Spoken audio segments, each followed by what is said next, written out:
Thank you, Vice President Borrell, for your introduction. In recent years, we have witnessed a worrying increase in humanitarian crisis. Last year, the COVID-19 pandemic dramatically added to the worsening humanitarian conditions for millions of people. The European Union has a responsibility to play its part. And that is why today we have adopted a new outlook to strengthen the European Union's humanitarian impact globally. For some time already, the European Union, together with its member states, has been the world's leading humanitarian donor. Together, we account for some 36% of global humanitarian assistance. However, our humanitarian aid is now facing an unprecedented set of challenges, exacerbated by the ongoing pandemic. Firstly, the humanitarian needs are at an all-time high. They are driven largely by the resurgence in conflicts, and they are combined with the climate change, environmental degradation, population growth, and failed governance. COVID pandemic has only exacerbated these. And the additional bad news is that these needs are projected to rise further. Secondly, and not much less worryingly, the gap between humanitarian needs and the resources available is increasing. A few donors have substantially stepped up their efforts in recent years. However, the overall global humanitarian funding gap has been expanding rapidly, and this gap is likely to grow further. Also upsetting, global humanitarian funding continues to rely heavily on a very limited number of donors. In 2020, the top 10 donors accounted for 83% of reported funding. This is not sustainable. Thirdly, we are facing increasing impediments to humanitarian aid access. Almost on a daily basis, we are witnessing basic norms and humanitarian principles being challenged as rarely before. And this is making the delivery of aid more difficult and dangerous. Direct and often deliberate attacks by belligerents against civilians, humanitarian workers, hospitals, and schools in violation of international humanitarian law are increasing. Therefore, in order to address these disturbing challenges, the EU must give a renewed impetus to its humanitarian action. With this communication, we are setting out how the EU can show leadership and step up to these challenges, together with member states and with our diverse humanitarian partners and other donors, so that we can more effectively address the growing humanitarian needs and support a better enabling environment for the delivery of principled humanitarian aid.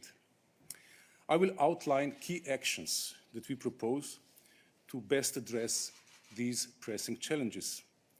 But before that, allow me to underline that in the EU's humanitarian efforts, we will continue to adhere strictly to the universal humanitarian principles, principles of humanity, neutrality, impartiality, and independence, as enshrined in the international law, irrespective of any political, strategic, military, or economic objective.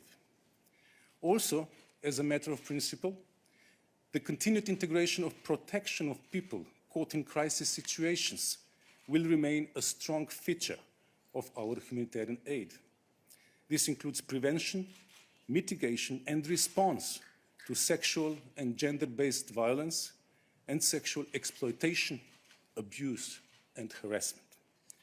Likewise, the EU will continue to put a strong focus on supporting child protection and education in emergencies, in particular access to education for girls in a humanitarian context.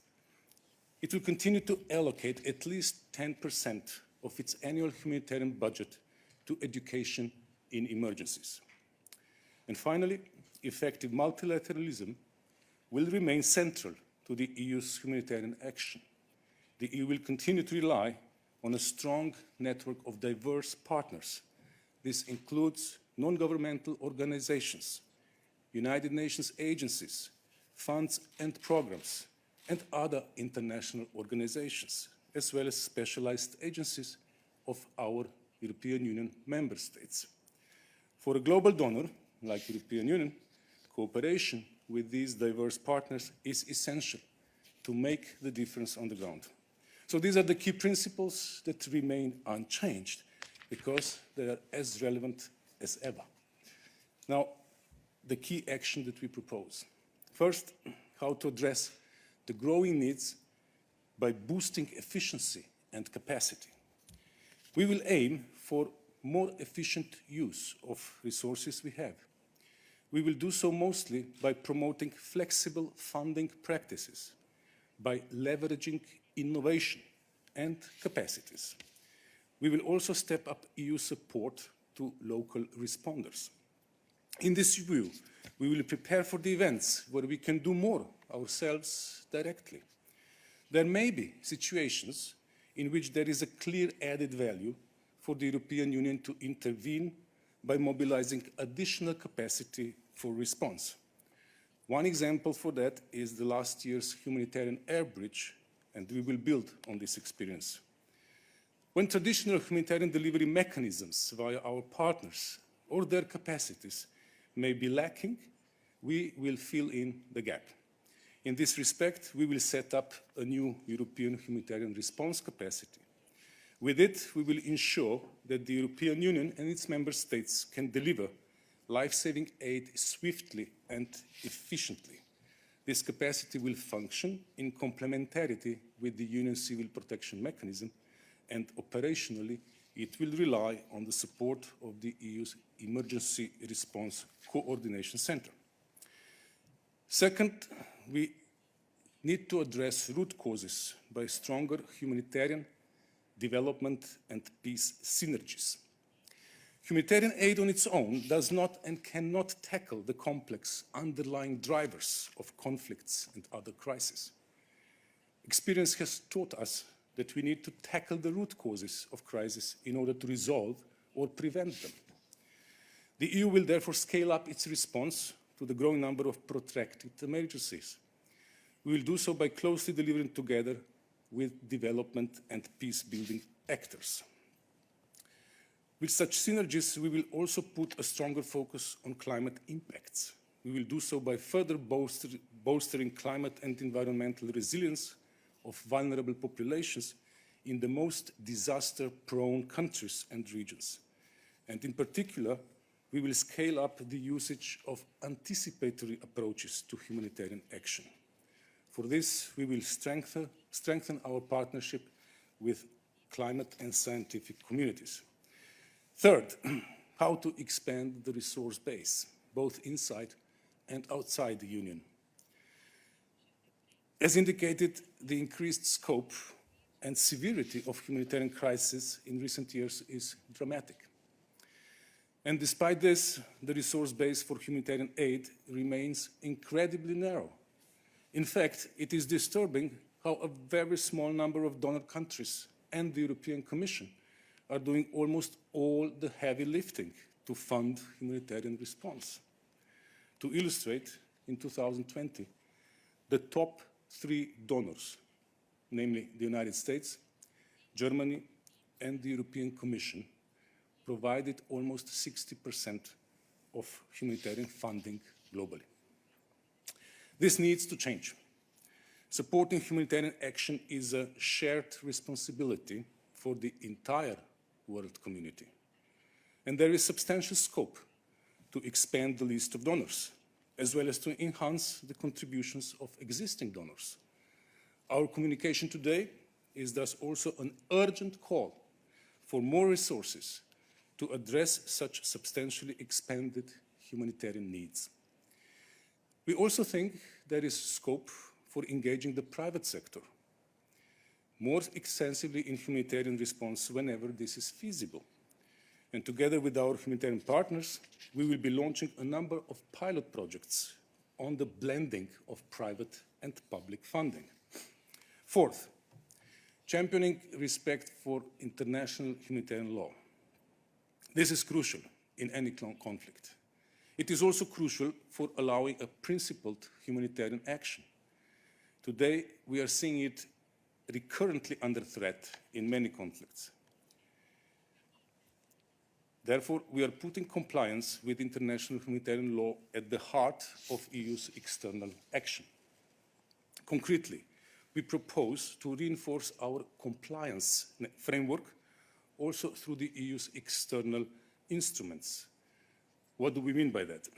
One way is to use our funding instruments in a conditioned manner when there are serious violations of international humanitarian law.